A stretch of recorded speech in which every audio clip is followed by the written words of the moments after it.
Hey, this is Alex from AFS 401k, and it's episode number 54 of Money Hacks.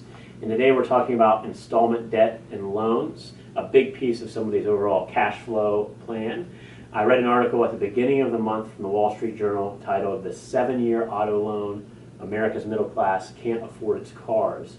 And it was fascinating because the article talked about how many of us are stretching out the terms of our car loans to 5, 6, or even 7 years in order to minimize or lower the monthly payments and afford the rising price of automobiles. Now, nothing against cars or cool features on cars, both things that I like.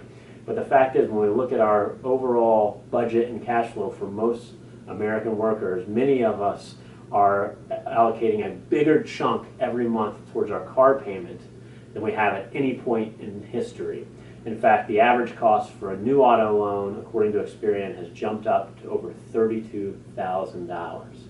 Now, low interest rates have made it attractive for people to go out and buy new cars and stretch those terms over a longer period of time. But the risk and the concern that we have is, number one, it takes out a big chunk of your monthly cash flow. And for us, that's a big part of understanding your financial plan and developing financial goals for the future. But second of all, these loans can extend beyond the length of how long we're going to own the car. Now, with today's technology, most of the driving functions of cars are lasting longer than ever. The technology, perhaps not so much, needing to be replaced sooner.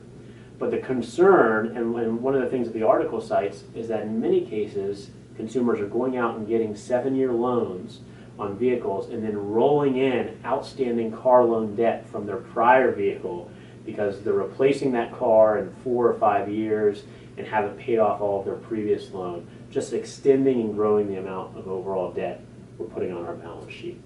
It's a big piece of what we think about when we talk about cash flow and financial coaching, to make sure you're making wise decisions for today, tomorrow, and your long-term future.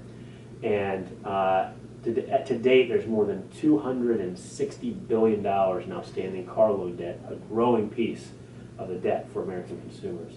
Pretty interesting, and something you should think about when you're getting ready to perhaps purchase or prepare to purchase your next vehicle. So I hope this helps. See you next time.